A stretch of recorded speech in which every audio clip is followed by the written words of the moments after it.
Welcome. I'm Lisa Bonis, and my guests today are Rollin McCraty and Sarah Moor of the HeartMath Institute. And this is a conversation I've been looking forward to for a long time, and you'll soon see why. Roland McCraty is a director of research at the HeartMath Institute.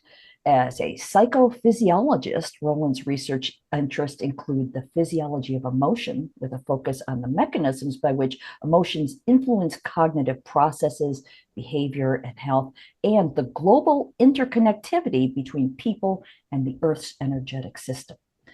Sarah Moore is a HeartMath master trainer and mentor, and she's an instructor for HeartMath's coach mentor certification training. Sarah assists in program design and development and coordinates and mentors special HeartMath projects. She's mentored thousands of individuals in learning how to incorporate the HeartMath system into their daily lives. And it's so good to see you both again. Welcome. Oh, it's great to be here, Lisa. Thanks, Lisa. Yeah, well, let's go ahead and start at the very beginning, the very best place to start. For the uninitiated, what is HeartMath? I know it's a huge question, but let's see what we can do. HeartMath is really a system of tools and techniques and technologies that allow us to almost anywhere, anytime, get the heart, brain, and mind in sync, and really drawing on our intuitive knowledge in almost any moment or situation. Sarah, I don't know if you want to add anything to that or not, but They're simple techniques, not always that easy to practice, but they're facilitating a different physiological state where the systems are more stable, and then how that affects us in so many different ways. No matter where we are, what we're doing, we can practice these simple tools. Well, Roland, you mentioned the heart brain. Can you explain what that means? within the human heart, there's what's called the intrinsic cardiac nervous system, which is nicknamed the heart brain by one of the pioneers or leaders of the field of neurocardiology, which studies the neurons in the nervous system, or the now literal little brain in the heart. So, can we have just a brief demo again for those who are unfamiliar with the whole heart Yeah. math breathing? So the technique I'll go through here is called the attitude breathing technique. And again, we think about these techniques. I always like to call them coherence techniques because they really are helping us make that alignment, but also changing that, our underlying physiological state. But the attitude breathing technique is really just 4 simple steps. And the first step is simply to recognize the feeling or attitude you want to change and identify a replacement attitude. The second step is we call it heart focus breathing. Focus your attention in the area of the heart. And imagine your breath is flowing in and out of your heart or chest area, just breathing a little slower and deeper than usual. And that part about the heart focus is really important here because we're helping to drop our attention out of our really busy minds, learning to refocus to the heart area, drawing more energy there. And the breathing slower, a little slower and deeper is, just really helping us to calm the nervous system, get a little bit more centered. And then the third step is, as you continue heart focus breathing, practice breathing in and increasing the feeling of the replacement attitude. So let's say I chose kindness or appreciation, or just calm. It's really focusing on the heart area, doing the heart focus breathing, and really practice breathing in that feeling or attitude of calm or appreciation, or even like inner stillness.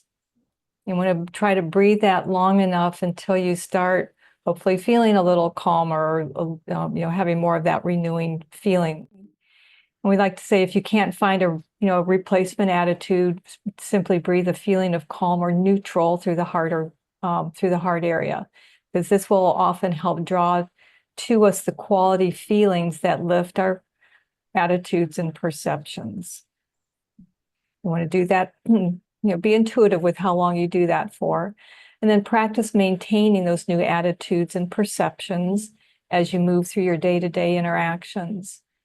And in this last step, this is really important because it's really setting more of an intention that, now I feel a little calmer, I feel more patient. I feel a little bit more kindness now.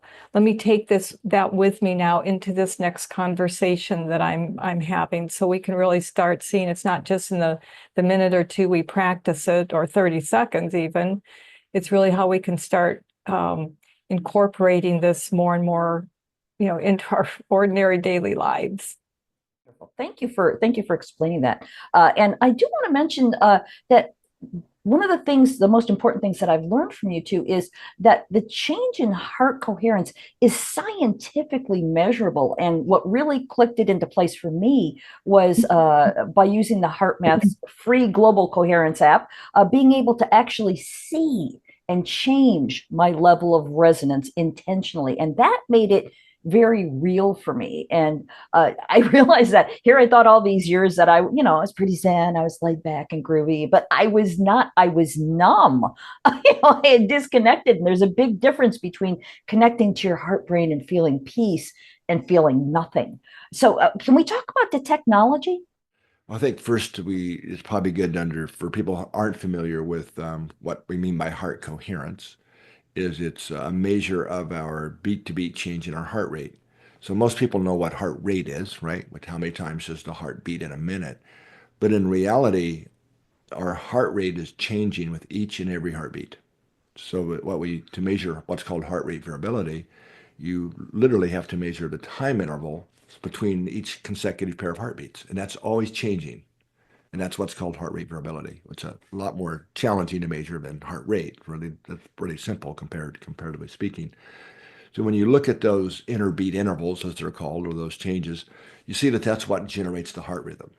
So our heart rhythm, even when we're asleep or at rest, is always going up and down and changing. And some of our early work, just to connect some dots here, Lisa, back in the early 90s, found that if we want to understand how emotions affecting the body, whether we feel anxiety or stressed, or we feel something good like kindness or compassion or love or appreciation, that the most reflective of that is the rhythm of the heart, these changes in these beat to beat patterns in the heart rate. And then what we found more specifically was that when people actually feel good, you just walk out the door in the morning and it's just one of those gorgeous days and you go, God, what a beautiful day, right? You have that feeling of appreciation, although you may not say that to yourself, but that's what you're feeling. You naturally go into this more what we call coherent rhythm. And literally hundreds of studies later show that when people learn how to shift their physiology into this coherent rhythm, that's really getting the neurons in our brain and the activity in our nervous system really in sync. And that's what underlies our ability to perform well, whatever that might be, whether it's making a decision, um, interacting with others, sports performance, um, getting the nervous system more in balance, or a dysregulated nervous system to a regulated nervous system, whatever language we want to use. That's really what this shift from incoherence to coherence is all about. So we found that uh, going back again to the 90s, that when our trainers used to have suitcases, right, to carry the little devices around, literally to demonstrate this in trainings, and hook people up in our training, and they could see that shift for themselves, just like you were talking about. That it made a profound difference for people. It made it real, and it's really a training tool, to kind of a self-honesty, because a lot of times we think we're coherent when we're not.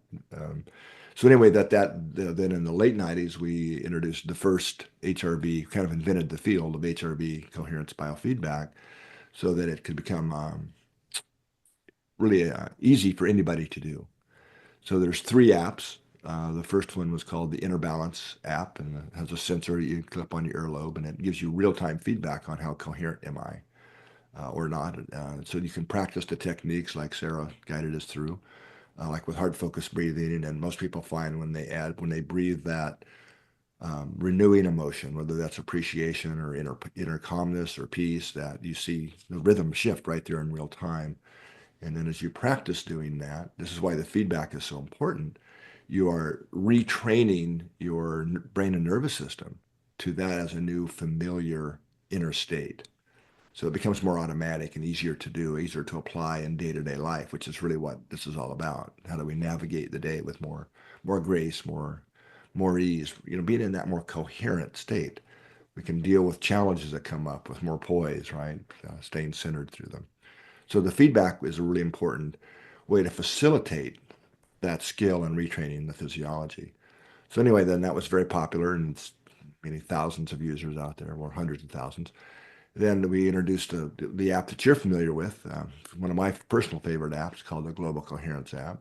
This is a free app that not only allows you to measure your personal level of your own coherence, but also the collective, the groups level. You can create your own groups.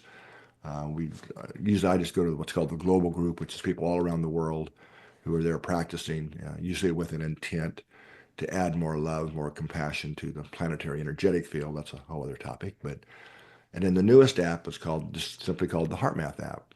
Now that is an app that, well, the first two assumes you know something about coherence and what it is and have had some training.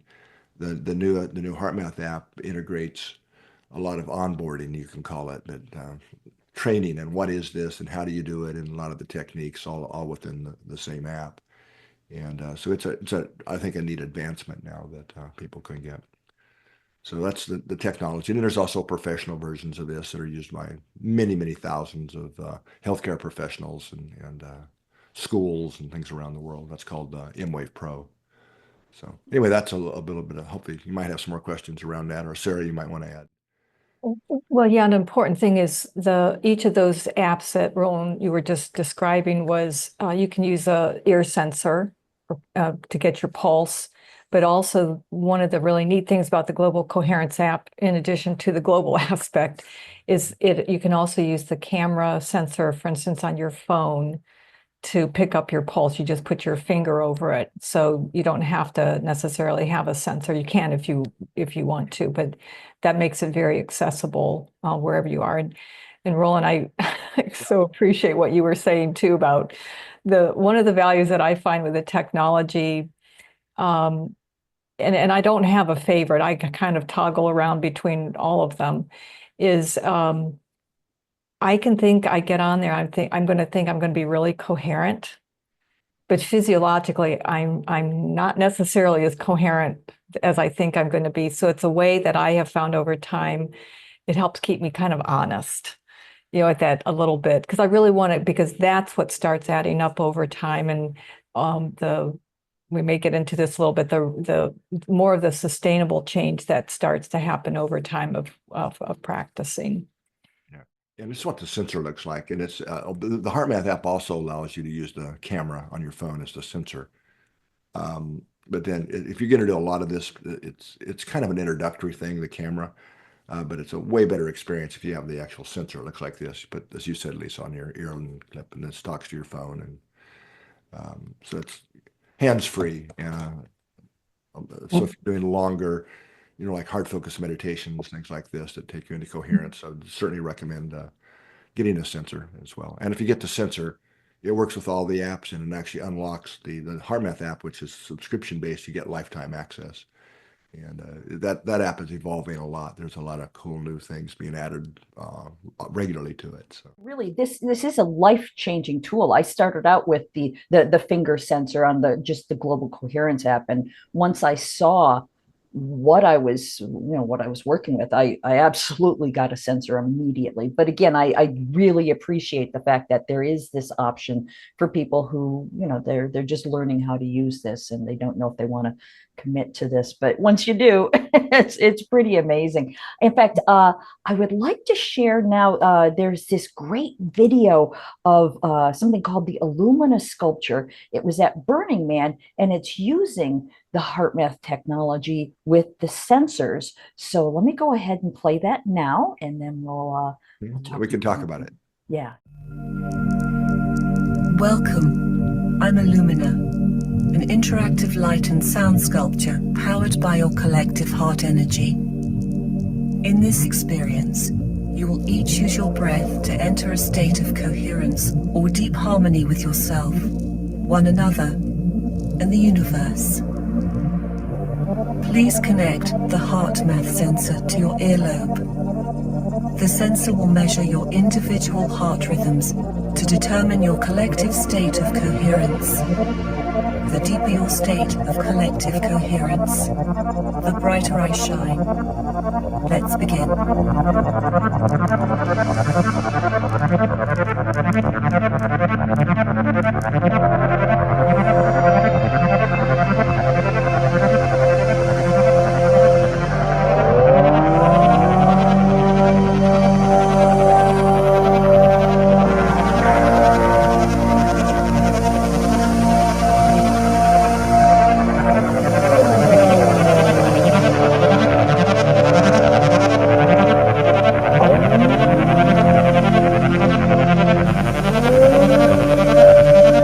We are all connected. We are the universe. This is the power of the collective heart.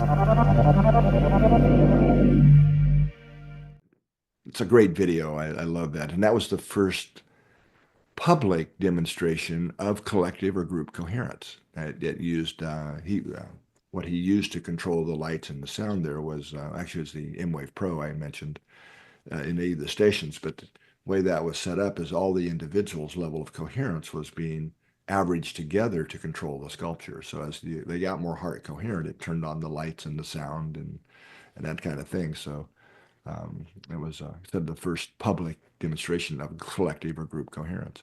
Very cool way to do it and get that kind of awesome 3-story high feedback, right? You know. Yeah, it's just such a beautiful demonstration, and just watching it, I can feel myself, my heart expanding, et cetera.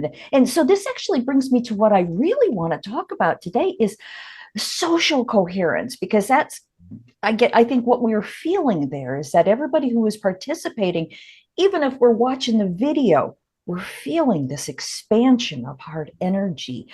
So let's talk about that, the social coherence, the idea that we got to reach this critical mass where there's more of us feeling this coherence than aren't. And that's that tipping point, that 100th monkey theory. Let's talk about that. The simplest way we could say what is social coherence is how well are the people in that group getting along with each other. Right? Is there a feeling of safety and everybody's voice is heard and we like each other, right? There's a kind of a connection. Now, as it turns out, when the heart beats, it emits an a magnetic field, right? And that's something I know because we can measure it, right? This is not some new age, theory or concept. And that field, without going into all the detail here, is carrying emotional state information. So when we're together in a group, we're always having this energetic exchange for most people at a non-unconscious level, right? But it's really important because it's really communicating that other emotional state information. So it has a lot to do. Do I trust this other person? All this going on unconsciously, or I feel connected to them. Do I feel heard by them? These types of things, right? So what we've now shown is that as we're more, as a person, whether it's me or you, whoever, is in that more coherent heart state, that we are literally radiating a more coherent magnetic field environment, and that our nervous systems also act as antennas, right? So we're receiving those signals, and they have measurable effects on others. So when we're more in a heart, let's just say more in the heart, right, in a more one of those, kinder, appreciative, deeper states, that creates a deeper connection between people. And what we see is that their heart rhythms can literally synchronize. And you can call this biosynchrony or physiological synchronization. And this is really a relatively new area of research, but it's also exploding. And there's enough research to know now that when we get in sync, I mean physiologically and measurably, that this is kind of the underlying state or mechanism, I guess, that underlies things like prosocial behaviors, right? Deeper listening, deeper hearing, better performance in groups, whatever the output of that group might be. So that's part of what we're talking about here. And Sarah, you might want to add on to maybe a non-sciencey way of trying to say what I just did. Yeah, I'm thinking about a couple of people I've worked with recently who have monumental levels of stress, and they're in situations that are going to be are just going to be long term. There's no walking away from the situations. And to be able for them to practice these simple skills in the middle of everything that they're doing, to be able to kind of get more grounded, more centered, more clear-headed, and to your point, Roland, becoming more intuitive about what their own needs are, where their boundaries are, being able to literally be able to, we talk a lot about self-regulation, to be able to self-regulate there in the moment, so they don't go into all those old reactive patterns. And this is not easy, but it's doesn't, when we bring in coherence and not just try to force ourselves these results that we want, because it doesn't really work in the long term, we really start seeing this shift into really bringing back ownership to ourselves, being able to really express ourselves even in the way we communicate, but be able to handle the long-term challenges of life,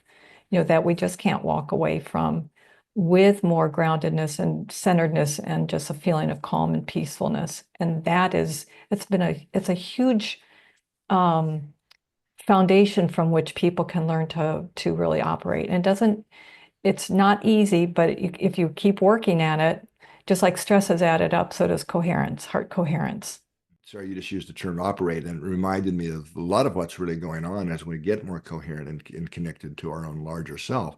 Because you can think of it like we're downloading a new operating system, right, into our human physiology. Yeah. That makes sense. So now I wanted to ask, we've used the phrase feeding the field. Let's talk about what that means, and then why it's more important now than ever to feed the field with this expanded heart energy. Okay, so I was talking earlier about how we radiate a magnetic field. So to answer your question, I'll unpack that a little bit more. When we put electrodes on the body, say across the chest, we're measuring what's called the electrocardiogram, right? Or we can stick them on your head to measure brain waves, the electroencephalograph. Well, it's called electro because what's being measured is the flow of electrical energy, electricity. So whenever there's a flow of electrical current, whether that's the wires going through your house that you plug your appliances into, or in our body, it's the same. I mean, it's different ions it's basically the same thing. You create a magnetic field. The electrodes don't see that. They just measure current flow. You need a different instrument to measure the magnetic field that's generated by any time a current flows. Okay, that device is called a magnetometer, right? So, in fact, most larger hospitals have what are called MCGs, which stands for magnetocardiogram. You never touch the body. You're just measuring the field radiated external from the body. Now you can start backing that sensor up, that magnetometer, away from the body. And with the heart, you can get quite a few feet away from the body before you lose the capacity to detect that heartbeat, that signal. With the brain, you get about an inch away and you lose it. So clearly the heart's the big player in terms of the magnetic fields that are generated. Now, what we were able to show is that field, just like our cell phone, right? I've got one of those things around here somewhere. We use these. I used to be an engineer from Motorola, a communication engineer, and so it's something I knew a fair amount about. But we use any transmitter, whether it's a radio, TV, cell phone, whatever, you were using these magnetic fields to carry information. Now, it's the magnetic component that goes through things. That's why our cell phones work indoors. It's the magnetic field that's going through the walls and the windows, carrying your voice, your text message, whatever. So nature beat us to all this, right? So we're in a very real way. So the magnetic field of the heart is carrying emotional state information. We know that because we can measure it, and we can, using the same techniques that I used to use at Motorola, to decode and to see what information is being carried by the carrier wave, the field. We applied that to the heart, so we can see, picture's worth 1,000 words here. You see these vibrational patterns or information patterns being carried, but that you can detect. Just stick a sensor out here and tell what somebody's feeling. Right. So what this means is that what we feel doesn't stop at the skin. We are literally broadcasting, radiating that information. I'm sure there's a lot more than just emotional state information being carried by the field, but that's something we know for sure. So that's where what are we feeding the field, right? So that's one of the things that I know I often suggest at the end of these kind of talks and interviews is, well, pause throughout the day and just tune in and ask yourself, what am I feeding the field? Right? Is it feelings? And it could be those under the radar feelings that Sarah was talking about, low level anxiety or high level or, or judgments, especially. Those are that's an information field that others are detecting and influencing others. So if we find we're maybe a little impatient because we're not getting enough done, or we're fearful or whatever, that's the information being fed into the field, right? Or our judgments about political or whatever might be going on. That's still biasing. It's also going to all of our own cells, by the way, and out the field around us. So because what we feed the field matters in a measurable way. Sarah, you were going to add on there, please. That question of what am I feeding the field? That question, people really, really love it. And I still do this for myself today because I can sit here with a smile on my face, if I'm in a meeting, but if I'm frustrated or irritated about something completely unrelated, that's still what I'm feeding the field. So by asking that question, it becomes a really powerful self-awareness question. And I take it as self-accountability, because if I know I've got some frustration going on or impatience, it brings it back to me to be able to do something about it, like practicing attitude breathing and shifting that, not repressing anything, but we're really shifting, making that Shifting the frequency. Yeah. Shifting the frequency of that, rather than feeding the field with my frustration, I'm feeding the field with some patience or calm or kindness, which is detectable by other people as well. Plus, I feel better. Right. Yes, absolutely. So let's take this the next step further. And I want to be very careful to not be political. I'd like this to be nonpartisan, and I'm sure you would agree. But I think that right now, there's no denying that we are split. And one side hates the other, and that side hates this side. And everybody's sort of many people are really dug in. And they're so angry, and they're dead set in their ways. But that's really counterintuitive to creating a better world. How can all of us, no matter which side of the fence we're on, how can we begin to use these methods, this technology, et cetera, to just create a better world, no matter who's in charge of it? Well, it's a perfect question, and it's really here at HeartMath, our current focus or kind of campaign, if you will, is help love go viral. Because it is, when I talk about love, I talk about what I call the frequency spectrum of love. So love, if you think of love as an octave, like a musical octave, it has these different frequencies or notes in it. The core aspects of the love spectrum, one of the higher frequencies, is compassion, kindness, appreciation, patience. These kind of things we're talking about are all frequencies within love spectrum. So whenever we extend kindness to someone, or we are appreciating something or caring more about something, we're actually radiating more love into the field. Now, that is also increasing our coherence, so it's connecting us more with our own larger self, that higher dimensional intelligence, we call it heart intelligence, that helps rise us above the judgments and the fears. Because what you're bringing up is so important, because I would say that it's not just here in the United States. We're familiar with that, whichever side that you're on. It doesn't matter. That's what we're radiating into the field, and that is affecting globally other people. That's a whole other part of the story. But that, from my perspective, Lisa, the biggest challenge humanity faces right now is separation. It's disconnection, separation and disconnection, both from our own larger self, our own higher dimensional intelligence, and from others. And that's happening globally. It is accessing love, those aspects of love, those frequencies of love, that has the ability to connect us with our larger self, to increase our own awareness and level of consciousness. And from one perspective, what's going on now globally, not just here in the U.S., but is that it's got to finally get bad enough, right, are so extreme that we finally take a deeper look, because the head and the mind has tried everything, which tends to separate, right? That we take a deeper look at the heart, right? Because ultimately the next shift in consciousness has to result in we start getting along with each other. Doesn't mean we have to agree with or condone, but at least be able to, as you said, people right now can't even hear each other. They're so locked into their, on whichever argument you're on. I'm not just talking political, it could be in any context, so locked in we can't really even hear or understand the perspective that somebody else might have. And what's really amazing when we do exercises, we've done this to bring groups together that are really opposed, a lot of times they find they're far more aligned than they are separate. It's really amazing.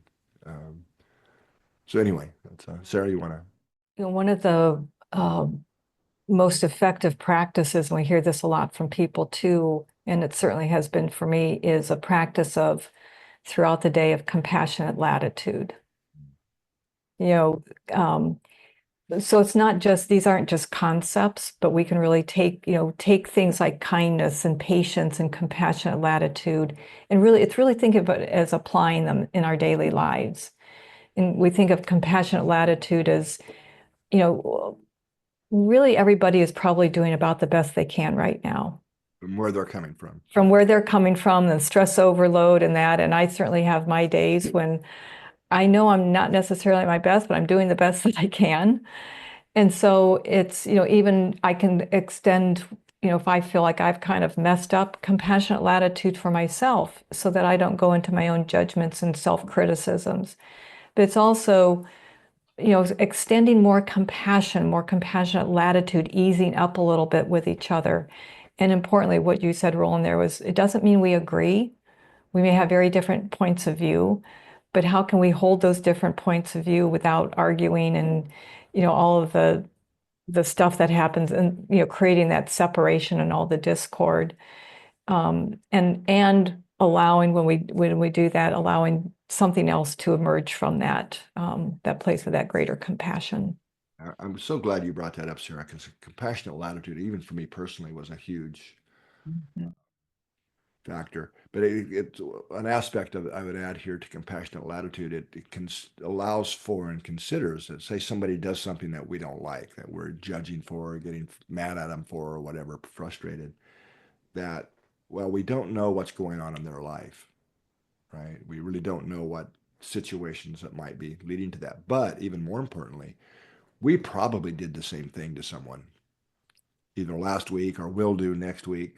So cut some slack here, have some compassionate latitude, because I'll tell you, also for me, over the years, appreciation, the feeling of appreciation is one that I was able to really cultivate and really feel and really expand, my own heart connection with. But compassion was a harder, visceral thing for me to actually feel, and not so much anymore, but it was a tougher one to really get the feeling of, the frequency of.